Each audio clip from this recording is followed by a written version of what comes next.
It seems you can't have a cutting-edge mid-sized SUV of any kind these days without having a plug-in hybrid version, so Ford offers that tech with its third-generation Kuga crossover.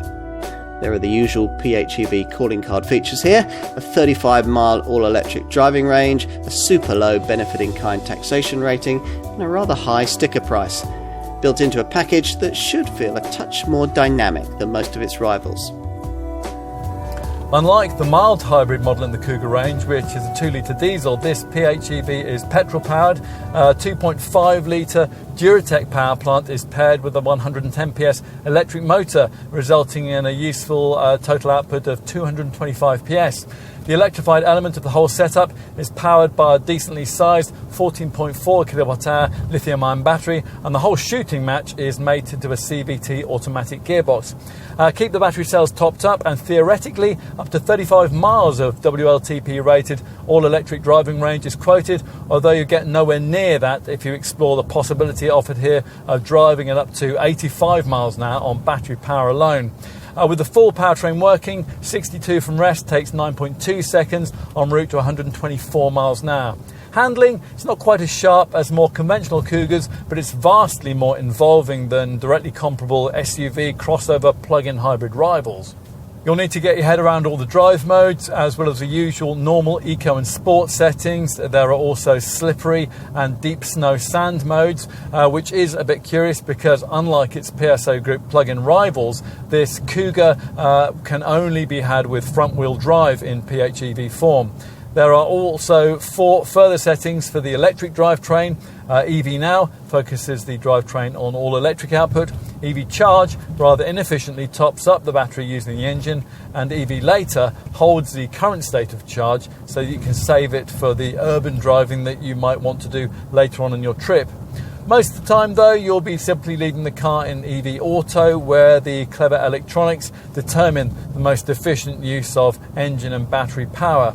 You can boost brake regeneration and therefore energy harvesting by clicking on an L button on the gear selector, and various drive system readouts, EV Coach, Eco Behaviour and Electric Efficiency combine with the available Eco Drive mode setting to help you to drive more frugally.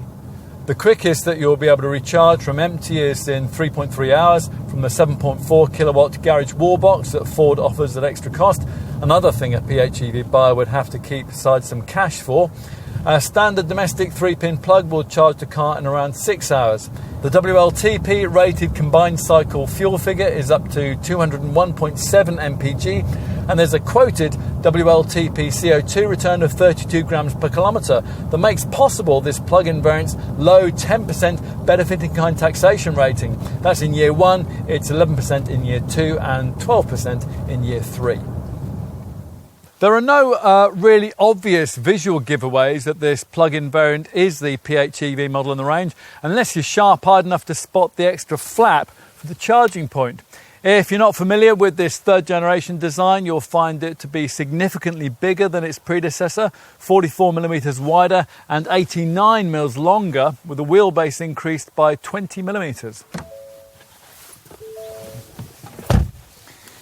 At the wheel, it's much as it would be in a Focus hatch, with the usual 8-inch centre dash Sync 3 infotainment touchscreen. You sit quite high, the cabin's pretty spacious, and there's plenty of tinsel added to upper-spec variants to try to justify the more exalted price positioning, although ultimately some hard and scratchy lower-order plastics betray this cabin's relatively humble origins.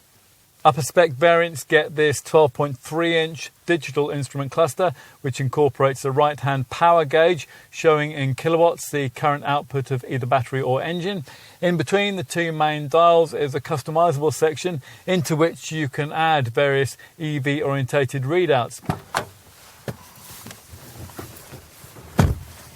The rear bench hasn't been compromised by battery placement, as is the case with some PHEV models, and it reclines for greater comfort, and it also slides over a range of 150mm, allowing you to choose between legroom and luggage space behind. Talking of luggage space, let's look at that. This third generation Kuga model's C2 platform was designed around an electrified remit, but cargo capacity is still significantly reduced by the plug-in package, down from 475 to 411 litres. Slide the rear seat forward as far as it'll go, in which case there'll be very little legroom for the back seat folk, and there'll be 581 litres of room. That's down from 645 normally. Flatten the 60/40 split folding bench, and there's 1,481 litres of total capacity to the window line. This Kuga certainly required wider appeal if it was to expand its market share and push itself up market, and this third generation model's extra full hybrid drivetrain options delivered just that. Just because your next family car might need to be in some way electric, it doesn't have to feel like some kind of domestic appliance. Ford knows how to create something better, and it shows with this car.